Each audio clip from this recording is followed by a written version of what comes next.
지난 줄거리 우리가 좀 요약하면서 오늘 말씀 시작하면 좋을 것 같아요. 고레스 왕 때 바벨론에서 귀환하게 된 유다 백성 공동체는 무너진 성전을 다시 세우는 사명을 가지고 있었습니다. 그렇지만 막상 성전 건축을 시작하자마자 대적들의 위협과 방해 공작으로 인해서 성전 건축 과정은 기초만 놓고 중단된 채로 약 15년의 시간을 흘려보내게 되지요.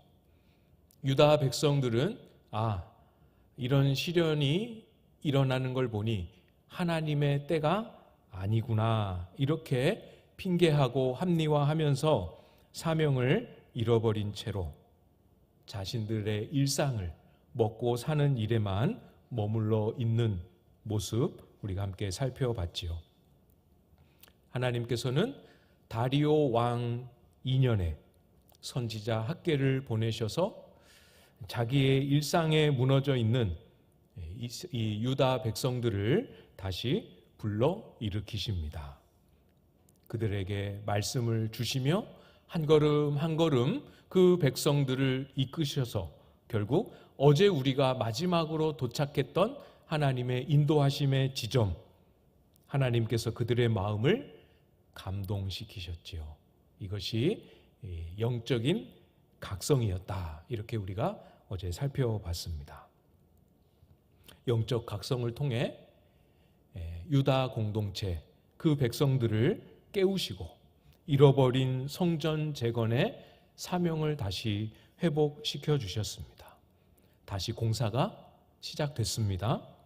그렇지만 여러분, 영적 각성은 이 성전 건축을, 이 공사를 다시 시작하기 위함이 전부가 아닙니다. 성전 공사가 시작됐으니 끝이다. 이것이 아니죠. 그러면 아마 학개서는 1장만 기록되고 마무리되었을지도 모릅니다. 여러분, 영적 각성이 무엇이라 말씀드렸습니까? 잠자는 영혼을 말씀으로 깨우시는 일이죠. 죽어있는 영혼을 거듭나게 하시고 살아나게 하십니다. 교회 속에 우리 하나님의 충만한 영광과 임재를 허락하셔서 하나님의 얼마나 크고 높으신지를 드러내시고 나타내시는 일을 행하시지요. 건물 하나 세우는 것, 그것이 목적이 아니었습니다. 제사장 나라, 거룩한 백성 다시 일으키기를 원하셨지요. 그렇기 때문에, 그런 하나님의 의도와 계획이 있으셨기 때문에 성전을 다시 세울 때 건물의 크기, 건물의 재료 큰 상관이 없었던 겁니다. 그래서 이제부터는 성전을 건축하는 일 범위를 조금씩 넘어서는 말씀을 주고 계시죠. 오늘도 마찬가지로 우리가 18절부터 읽기는 했습니다만 2장 전반적인 내용에 필요한 부분들을 찾아다니면서 쭉 살펴보려고 하는데요. 학개 2장 6절, 7절 말씀을 먼저 보도록 하겠습니다. 6절, 7절 우리 같이 한번 읽어보도록 하겠습니다. 시작. 만군의 여호와가 이같이 말하노라. 조금 있으면 내가 하늘과 땅과 바다와 육지를 진동시킬 것이요 또한 모든 나라를 진동시킬 것이며 모든 나라의 보배가 이르리니 내가 이 성전에 영광이 충만하게 하리라. 만군의 여호와의 말이니라. 아멘. 제일 먼저 무엇을 말씀하셨습니까? 하늘과 땅과 바다와 육지를 진동시키신다 말씀하셨습니다. 또 모든 나라를 진동시키신다 말씀하셨지요. 여러분, 우리가 믿는 하나님은 오늘 말씀 그대로 하늘과 땅, 바다와 육지, 모든 나라를 다스리시는 온 세상의 왕이시고 주권자이십니다. 그래서 우리 하나님이 이스라엘 백성, 유다 백성들 가운데 임재하시기 위해 그들과 함께 일하시기 위해 찾아오실 때, 강림하실 때 하늘과 땅이 온통 진동합니다. 하나님께서 이스라엘 가운데 하나님의 영광을 나타내려 일하실 때 모든 나라가 진동하게 하십니다.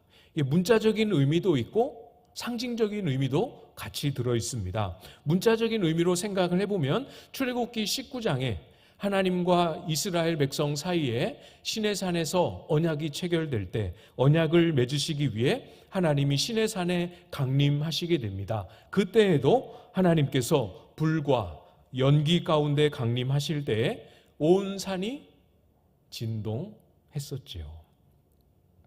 문자적으로 정말 땅과 하늘과 바다와 육지와 나라들을 진동시키시며 하나님은 일하십니다. 상징적인 의미도 있지요. 문자적인 진동이 아니라 온 땅, 온 나라에 하나님으로 인한 소동과 소란이 일어나게 하시기도 합니다. 우리가 잘 아는 요나 선지자 시대에 그때 당시에 가장 악하고 가장 이스라엘을 괴롭혔던, 절대로 하나님의 긍휼의 대상이 될 수 없을 거라 여겼던 아수르의 성읍 니느웨도 하나님이 손을 대시기 시작하자 온 성읍이 소동하며 금식하고 회개하고 죄를 뒤집어 쓰며 엎드려 하나님 앞에 회개하는 일도 일어나지 않았습니까? 하나님은 하늘과 땅과 바다와 육지와 모든 나라 위에 왕으로 다스리십니다. 그 하나님께서 이 건물 하나, 이거 말고 이 성전을 중심으로 하나님과 교제하고 이 성전을 중심으로 하나님께 예배하는 공동체, 하나님 나라를 이루어갈 백성들을 일으키기 원하셨습니다. 그러니까 성전의 규모, 성전의 크기, 성전의 화려함, 이게 사실은 중요하지 않을 수밖에 없는 것이죠. 그게 중요한 게 아니라 이 성전을 통해 하나님과 동행하는 그 백성들이 잘 준비되는 것, 그것이 하나님이 원하시는 깊은 하나님의 뜻이었습니다.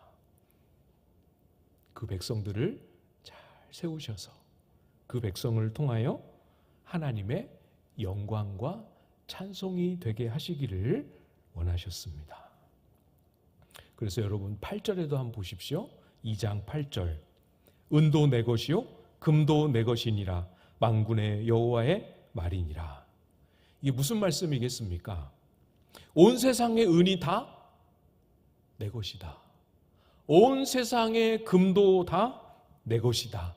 이렇게만 말씀하셨지만 의미상으로 우리가 생각을 해보면 온 세상에 존재하는 백향목도 내 것이요 각종 보석도 다 내 것인데 이것으로 너희가 나를 기쁘게 할 수 있다 생각하느냐? 원하면 내가 얼마든지 구하고 얼마든지 만들 수도 있는데 은과 금이 없어서 문제될 것이 아무것도 없습니다. 솔로몬 성전은 은과 금으로 온통 뒤집어 씌워 아름답게 장식했지만 그거 바라보고 그거 흉내낼 필요 없습니다. 반대로 은과 금이 아무리 많아도 그것이 하나님을 만족하고 하나님을 기쁘시게 하는 것이 아닙니다. 어제도 말씀드렸죠? 1장 8절 여러분 눈으로 한번 보십시오. 1장 8절에 있는 것처럼 하나님이 무슨 재료를 쓰라고 말씀하셨습니까? 동네에서 주변 산에서 쉽게 구할 수 있는 그 흔해 빠진 나무라 할지라도 백성들이 가서 순종함으로 그 나무를 가지고 와서 지으면 그것 자체가 하나님의 기쁨이요 그것으로 하나님은 영광을 얻으신다 말씀하셨습니다. 하나님의 관심, 하나님의 초점 어디에 있는지 보이십니까? 어디에 있습니까? 주님 앞에 주님의 은혜로 새로워진 저와 여러분이 하나님의 기쁨이요 하나님의 영광임을 믿으시기 바랍니다. 금과 은이 필요 없습니다. 화려한 것으로 치장하지 않아도 됩니다. 훌륭하고 대단한 일들을 만들어내려 힘쓰지 않으셔도 괜찮습니다. 주님의 은혜로 새롭게 되어진 그 흔적 자체가 우리 하나님께 기쁨입니다. 사랑하는 여러분, 하나님이 저와 여러분에게 뭘 기대하시는지 선명해지셨죠? 우리가 하나님 앞에서 해야 될 역할, 우리가 하나님 앞에서 지켜야 할 우리의 자리, 무엇인지 아시겠죠? 시편 131편에서 다윗이 고백했던 것처럼 여호와여, 내 마음이 교만하지 아니하고 내 눈이 오만하지 아니하오며 내가 큰 일과 감당하지 못할 놀라운 일을 하려고 힘쓰지 아니하나이다. 무슨 의미입니까? 우리가 큰 일을 하려고 힘쓰는 것, 감당하지 못할 놀라운 일을 할 수 있다고 생각하고 그 일을 해내려고 힘쓰는 것, 그 자체가 교만이요 오만이라 고백하고 있습니다. 다른 거 다 내려놓고 젖된 아이가 그 어미 품에 있음같이 머물며 고요하게 하며 하나님을 바라고 하나님을 신뢰하고 하나님을 의지하는 것, 그것 한 가지가 우리의 자리요 우리의 역할이다, 다윗은 고백하고 있습니다. 잊어버리지 마십시오. 구할 수 있는 나무로 하라고 하셨습니다. 시련과 힘겨움에 굴하지 말고 마음을 굳세게 하여 일하라 하셨습니다. 하십시오. 그러면 나머지는 주님이 하십니다. 이 성전의 나중 영광이 이전 영광보다 크리라. 이제 이해가 되시죠? 금과 은으로 그 향기롭고 아름다운 백향목으로 만들어낼 수 없는 영광입니다. 그러나 흔해 빠진 싸구려 목재로도 얼마든지 나타낼 수 있는 하나님의 영광입니다. 사람이 많지 않아도, 교회가 크지 않아도, 재정이 아주 풍족하지 않아도, 물론 불편할 수는 있겠지만 하나님의 영광을 나타내는 이 부르심에는 아무런 문제가 되지 않습니다. 믿으십니까? 잘 기억하십시오. 하나님의 영광을 위한 부르심에는 우리 광안제일교회 지금 이 모습, 지금 이 조건도 충분하고 충분할 뿐만 아니라 넉넉합니다. 만약 문제가 있다면 그것은 사람도 재정도 규모도 아니요, 금도 은도 백향목도 아니요, 그 흔한 나무조차도 들고 와 주님께 성전을 건축하겠다라고 순종하지 아니하는 우리의 믿음 없음이 문제이지 다른 아무것도 문제될 것이 없습니다. 우리 하나님께서는 틀림없이 저와 여러분에게 기대하고 계십니다. 오직 다른 거 말고 오직 예수 그리스도로 말미암아 의의 열매가 가득하여 하나님의 영광과 찬송이 되기를 원하십니다. 그리스도의 의의 열매를 여러분의 삶을 통해 맺어내는 것, 그것이지요. 그래서 하나님은 이어서 그 유다 백성들 가운데 어떤 일을 하고 계십니까? 그 백성을 거룩하게 하는 일을 행하고 계십니다. 14절 말씀을 찾으셨나요? 2장 14절. 여러분이 한번 읽어주시겠습니다. 2장 14절 시작.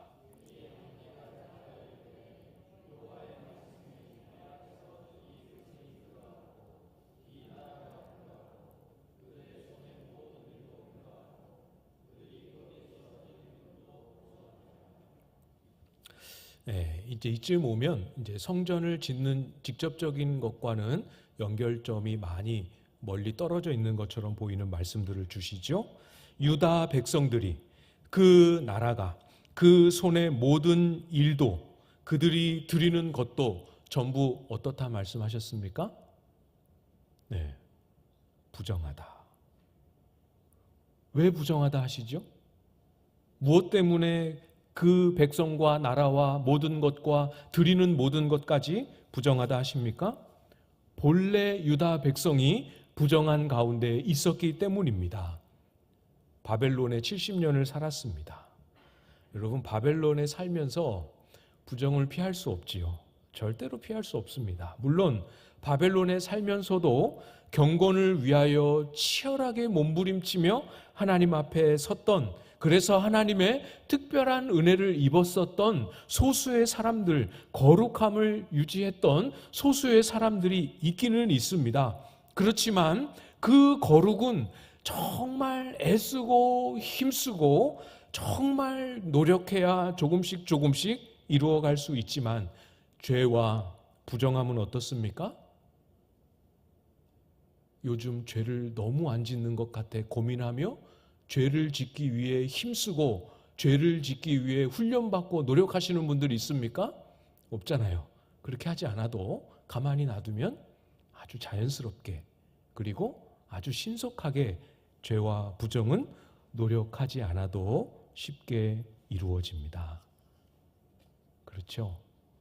우리가 살펴보지 않고 지나왔지만 그 앞에 12절, 13절에 있는 긴 내용이 거룩과 부정함의 이 특징을 제사장에게 질문하고 답하는 방식으로 설명해 주고 계십니다.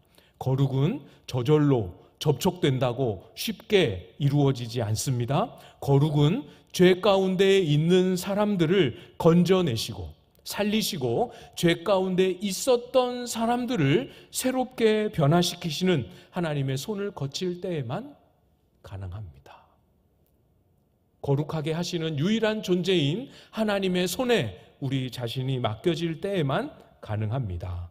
그것 없이는 거룩은 불가능합니다. 반면에 부정함은 어떻습니까? 죄는 어떻습니까? 본래 죄 아래 태어난 존재들이기 때문에 말씀드렸던 것처럼 아무 노력하지 않아도 가만히 두면 금세 신속하게 죄에 가까워지고 죄에 빠져들게 되지요. 바벨론에서 돌아온 유다 백성들이 그런 모습이었습니다. 물론 바벨론에 살면서 막연하게라도 성전 시대를 그리워하고 하나님 앞에 성전을 중심으로 모여 제사 드렸던 제사의 시대, 예루살렘에서 하나님을 경배했던 예루살렘의 시대를 그리워했을지는 몰라도 바벨론에 살면서 거기서 해야 할 최선의 거룩을 추구하지는 않았습니다. 그들이 나쁜 사람이다 그런 뜻이 아니라 그런 바벨론의 삶의 환경 속에서 부정한 자들이었고 부정한 채로 예루살렘으로 귀환한 것이죠. 구체적인 증거도 말씀해 주시죠. 이어서 15절 말씀을 보시면 이제 원하건대 너희는 오늘부터 이 전 곧 여호와의 전에 돌이 돌 위에 놓이지 아니하였던 때를 기억하라. 이 전까지의 시간을 기억하라 말씀합니다. 어떤 시간이요? 여호와의 전에 돌이 돌 위에 놓이지 아니하였던 때. 이 의미를 이해하실 수 있겠습니까? 돌이 돌 위에 놓이지 않았어요. 그러니까 아무 공사가 진행되기 전, 기초만 놓고 15년 동안 공사가 중단되었던 그 시절을 기억하라. 그 시절 공사하지 아니하고 자기 집을 짓는 일에 몰두했던 그 시간들이 바로 유다 백성들이 부정한 채로 있었다는 증거다 말씀하고 계시죠. 사명을 잃어버리고 자기 삶으로 돌아갔던 시간들입니다. 그들의 존재가 부정했고 그들의 삶이, 그들의 예배가, 그들의 섬김이 부정했다 말씀합니다. 좀 유다 백성들의 입장에선 마음이 힘들었을 수 있을 것 같아요. 하나님의 말씀을 듣고 우리가 성전을 재건하는 이 건축을 다시 시작했음에도 불구하고 우리가 부정하다, 이런 말씀을 들을 때 마음이 어려울 수 있겠죠. 그렇지만 여러분, 잘 생각해 보십시오. 성전을 재건하는 일을 다시 시작한다고 해서 그 행위가 그들의 부정함을 씻어주지는 못합니다.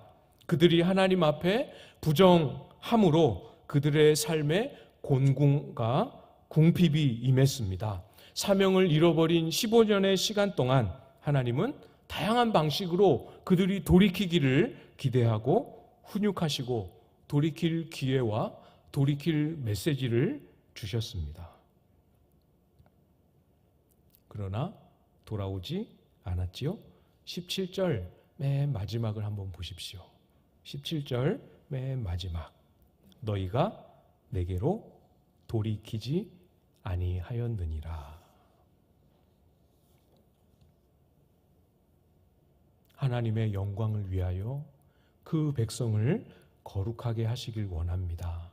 그러나 여러분, 우리가 주님의 일을 열심히 한다고 그 행위 자체가 우리를 거룩하게 만들어주는 게 아닙니다. 그렇죠?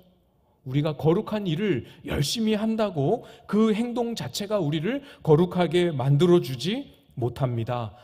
마음이 주님께로 돌아와야 합니다. 부정한 우리를 깨끗게 하실 수 있는 유일한 존재이신 주님께로 우리의 마음이 돌이켜져야 합니다. 매일매일 우리의 마음을 주님께로 돌아서고 또다시 돌이키고 또다시 우리의 마음을 주님께로 들고 나아가야 합니다. 순간순간 내 모든 순간이 주께 마음이 향하고 있는지를 확인하며 서야 합니다. 멀어지는 순간, 내 마음이 주님께서부터 멀어지는 순간 우리는 거룩에서도 멀어지게 되죠.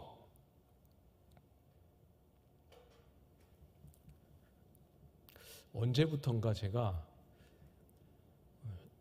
수요 예배에 이렇게 말씀을 준비하고 말씀을 전하고 나면, 준비할 때 그러기도 하고 전하고 난 후에 그러기도 하지만 말씀이 제 마음에 굉장히 많이 남고 또 제 마음에 계속 떠나지 않고 그 말씀이 맴돌고, 기도할 때도 생각나고 또 묵상할 때도 생각나고, 그래서 그 말씀을 붙들고 기도하기도 하고 그 말씀에 위로를 얻기도 하고 격려와 힘을 얻기도 하는 그런 경험들을 참 많이 하게 되었습니다. 우리가 지금은 빌립보서 수요일에 같이 보고 있지만 그 전에 우리가 다윗, 사무엘 상하 보면서 다윗의 신앙 여정을 함께 묵상하지 않았습니까? 다윗을 묵상할 때도 그랬고 다윗에게 주시는 말씀들이 그렇게 저에게 위로와 힘이 되기도 했고, 빌립보서로 넘어왔을 때도 빌립보서로 본문이 바뀌어도 이런 은혜를 계속 주실까 했는데 그런 은혜를 계속 주시는 것 같아요. 앞서서 우리가 바울이 감옥에 갇힌 일에 대해서 함께 이야기하고 나눌 때 이런 구절이 있었습니다. 나의 매임이 그리스도 안에서 모든 시위대 안과 그 밖의 모든 사람에게 나타났으니, 이 본문을 우리가 함께 나눴었어요. 감옥 안에서도 사도 바울은 그리스도 안에 있는 자로 드러나고 나타났다. 그 말씀을 전하고 난 후에 이 감옥 안에 있는 동안도 바울이 그리스도 안에 있는 자로 나타났다 하는 이 사실이 제 마음에 너무 뚜렷하고 또 선명하게 새겨졌습니다. 마치 오랫동안 제가 그것을 간절히 소망하고 간절히 기대하고 열망했던 제 소원처럼 그 말씀 속에 제 마음이 이렇게 쏙 담기고 그 말씀을 따라 소원하고 간구하게 되더라고요. 그래서 하나님이 나에게 원하시는 게 이거였나 보다, 이런 마음을 먹게 되었습니다. 목회자로 인정도 받고 싶고 칭찬과 존경도 받고 싶지만 목회자로 사람들에게 인정, 칭찬 이런 거 잘 못 받아도 되고 설교 잘 못해도 되고 다 괜찮은데 다 어찌해도 괜찮은데 정말 목사이기 전에 하나님을 믿는 한 사람의 성도로서 그리스도 안에 있는 자로 발견이 되고 드러나고 나타나면 너무 좋겠다.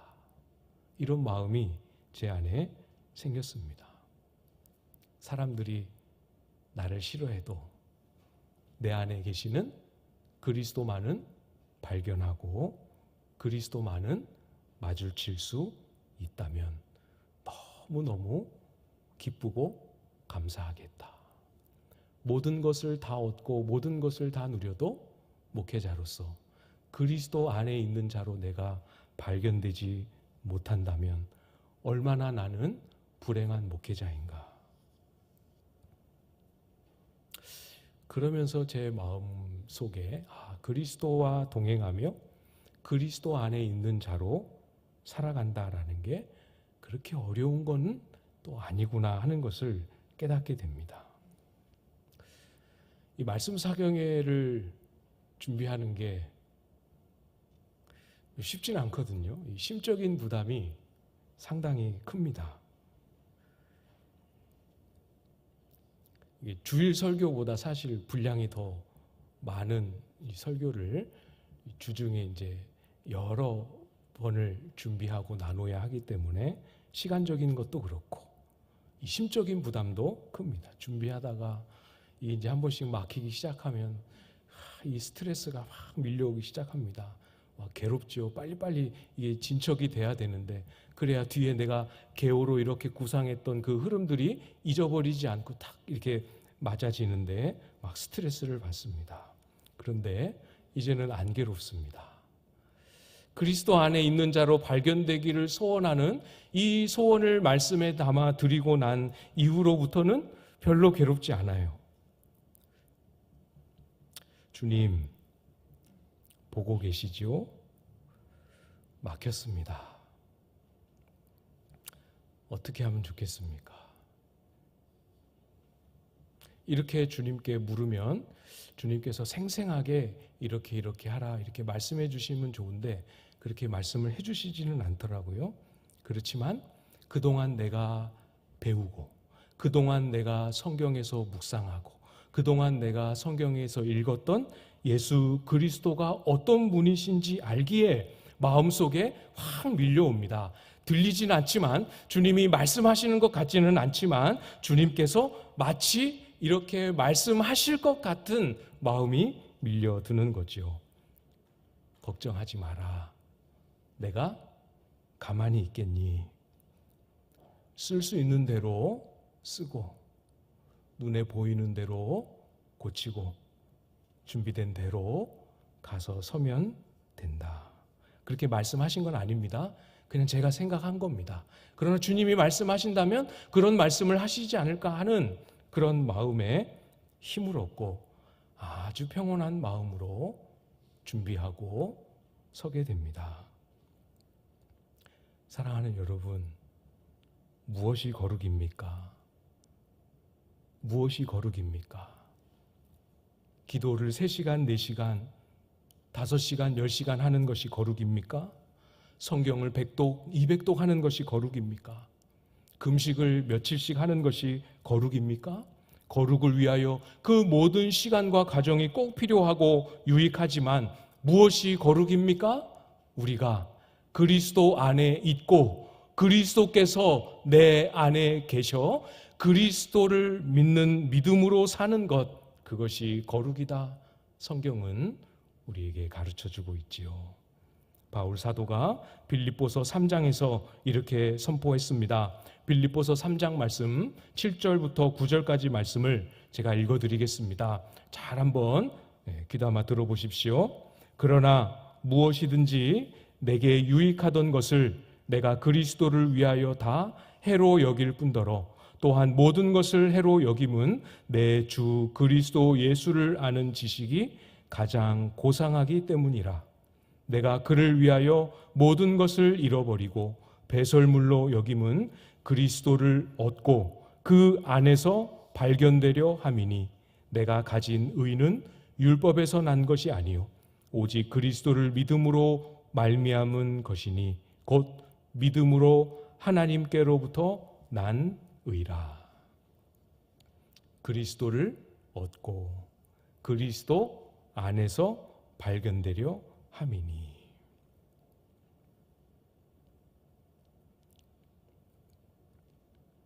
내가 정말 그리스도 안에 있는 자구나 하는 사실을 꼭 깨닫고 발견하실 수 있기를 축복합니다. 그리스도 안에 있는 자로 그리스도와의 동행과 사귐이 눈에 띄도록 활짝 여러분의 삶에 열어질 수 있기를 간절히 간구합니다. 오늘 본문으로 다시 돌아와 볼까요? 구약의 언어로 최선으로 거룩의 길을 우리에게 말씀하고 계십니다. 19절 말씀을 보십시오. 19절 말씀 우리 같이 읽어보도록 하겠습니다. 19절 시작. 곡식 종자가 아직도 창고에 있느냐? 포도나무, 무화과나무, 석류나무, 감람나무에 열매가 맺지 못하였느니라. 그러나 오늘부터는 내가 너희에게 복을 주리라. 아멘. 앞에서도 말씀드렸지만 사명을 잃어버렸던 15년의 기간 동안 하나님은 유다 백성들에게 궁핍과 주림이라는 방법으로 돌아오도록 메시지를 주셨습니다. 지금도 그 흔적이 아직 남아있다는 뜻이에요. 창고를 보라 말씀하셨죠? 아직 창고에는 유다 공동체가 경험했던 주림과 궁핍의 흔적이 남아 있습니다. 그러나 그 방식은 오늘까지입니다.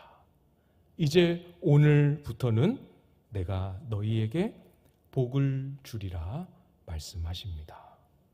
이제 오늘부터는 내가 너희에게 복을 주리라. 다시 똑같이 굶주림으로 수확물을 줄이심으로 손에 얻을 수 있는 것을 잃어버리게 하심으로 돌이키도록 그 방식을 쓰지 않으시겠다 말씀하시는 거죠. 스스로 돌이킬 수 없는 그들의 한계에 그 백성을 내버려 두지 않으십니다. 스스로 죄를 짊어질 수도 없고 죄를 해결하는 건 더더욱 불가능한 거룩을 위한 일에는 아무것도 할 수 없는 완벽하게 무능 가운데 있는 그 백성을 위하여 이제 오늘부터 복을 주시겠다 약속하셨습니다. 이 복이 당연히 물질적인 복만을 의미하는 건 아니다. 분명하게 우리가 확인할 수 있겠죠? 그들을 새롭게 하시고 진짜로 그들이 거룩하여지는 복을 허락해 주십니다. 어떻게 그들이 거룩해집니까? 이 본문의 흐름 안에서 스룹바벨을 통하여 약속하시지요. 21절, 22절 말씀입니다. 너는 유다 총독 스룹바벨에게 말하여 이르라. 내가 하늘과 땅을 진동시킬 것이요 여러 왕국들의 보좌를 엎을 것이요 여러 나라의 세력을 멸할 것이요 그 병거들과 그 탄자를 엎드러뜨리리니 말과 그 탄자가 각각 그의 동료의 칼에 엎드러지리라. 앞에서 봤었던 하늘과 땅을 진동하시는 하나님의 강림하심이 또다시 기록되어 있지요. 하나님의 비상하고 강권적인 역사하심이 임할 것이다 말씀하십니다. 여러 왕국들의 보좌를 엎을 것이다 말씀하셨습니다. 여기를 잘 보시면 여러 왕국들은 복수입니다. 그렇죠? 한글에도 그렇게 번역이 됐어요. 근데 이 보좌는 단수입니다. 원문에도 보좌는 단수입니다. 여러 나라들 위에 군림하여 있는 한 보좌를 엎으신다 말씀하십니다. 누구의 보자겠습니까? 이 세상의 배후를 주관하고 통제하려고 하는 사탄이지요. 물론 성전 건축을 방해했던 세력들, 또 하나님 나라를 회방하고 대적하는 나라와 열방들을 심판하신다는 그 의미도 포함이 됩니다. 그렇지만 우리가 놓칠 수 없는 것은 배후의 모든 것을 주관하는 악한 영들 심판하신다 하는 약속입니다. 그 모든 수하에 있는 여러 나라의 세력들, 병거들, 그 탄자들을 전부 엎드러뜨리신다 약속하셨습니다. 세상을 죄와 사망으로 주관할 수 있을 거라 여겼던 어둠의 권세와 그 수하에 있는 모든 속임과 모든 거짓이 전부 무너질 것이다 말씀하십니다. 하나님의 택한 백성이라도 계속해서 부정에 부정을 거듭하며 피할 수 없게 하는 모든 죄의 세력을 멸하시죠. 여러분, 이 크고 놀랍고 영광스러운 이 일을 누가 하셨습니까? 누가 하셨습니까? 우리 구주께서 이루셨지요.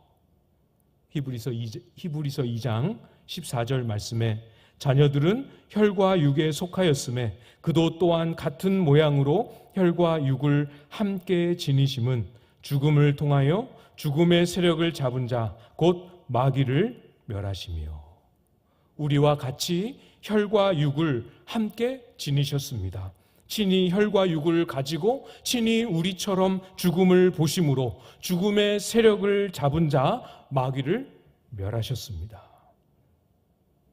오늘 본문 23절에서 하나님께서 스룹바벨을 향하여 선포하시는 이 선포는 스룹바벨이라는 실제 인물을 향한 그 한 사람 지도자를 향한 선포이기도 하지만 동시에 하나님께서 다윗의 후손으로 보내실 예수 그리스도를 예언하시는 말씀이기도 하지요.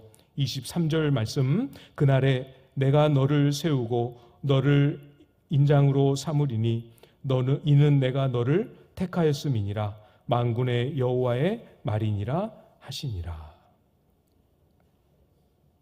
만군의 여호와의 말씀입니다. 무슨 말씀입니까? 그날을 약속하셨지요.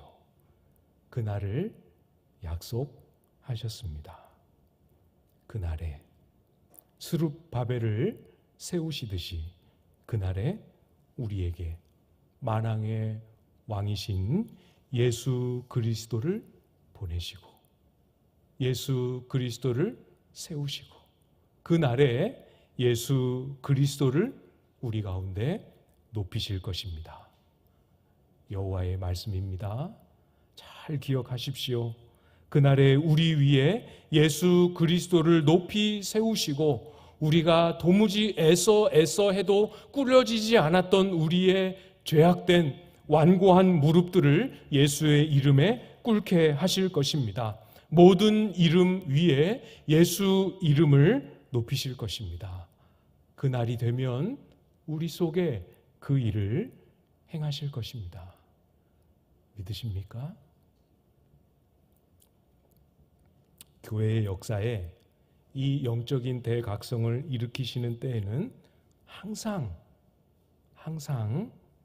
이 그리스도의 날이 있었습니다.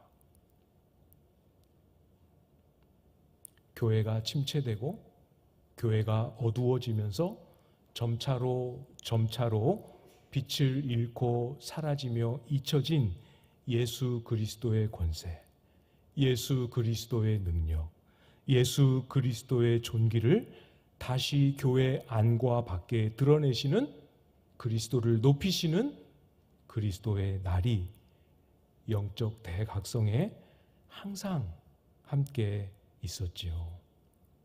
주 안에 사랑하는 성도 여러분, 올 한 해 동안 우리가 여호와의 말씀이니라 하는 이 표어로 함께 기도하고 함께 달려갈 것입니다. 하나님을 바라고 그 말씀을 가까이 하며 주님을 만나기를 사모하는 우리 모든 심령들 속에 스룹바벨을 세우시는 그날, 스룹바벨을 세우심과 같이 우리의 삶의 심령마다 예수 그리스도를 세우시고 높이시는 그날 허락해 주시기를 간절히 기도드립니다. 스룹바벨로 예표하신 바 다윗의 후손으로 오신 예수 그리스도께서 존귀와 능력으로 우리 가운데 서시는 그날 함께 여러분도 소망하며 간구해 주십시오. 내일 원래는 우리가 1월 온마음 기도회로 모여야 하는 날이지만 온마음 기도회 오늘 이 시간으로 우리가 함께 하고 있습니다. 그래서 1월 공동체 기도 제목도 이 주제로 우리가 함께 기도 제목 받고 기도하면 좋을 것 같아요. 우리의 삶에 그리스도를 세우시는 그리스도의 날을 허락해 주옵소서. 우리의 삶에 예수 그리스도와의 사귐이 활짝 열려서 우리의 모든 걸음에 예수 그리스도의 흔적이 나타나는 그리스도의 날 허락하여 주옵소서. 어른이나 아이나 할 것 없이, 오래 믿은 분이나 처음 믿기 시작하는 분이나 할 것 없이 예수 그리스도를 아는 지식을 가장 귀하게 여김으로 그리스도 안에서 발견되기를 열망하며 그렇게 살아가게 하여 주시기를 간구하고 축복합니다. 우리가 그리스도 안에 있음이 드러나게 될 때 그것이 하나님의 영광과 거룩을 나타내는 통로가 될 것입니다. 우리가 아무리 약하여도, 우리가 아무리 보잘것없어 보여도, 우리에게 아무리 실패와 시행착오가 많아도, 우리가 그런 우리라 할지라도 그리스도 안에서 발견되어질 때 사람이 만들어낼 수 없는 하나님의 영광이 우리 교회를 통하여 높이 드러날 수 있게 되기를 간절히 소망하고 축복합니다.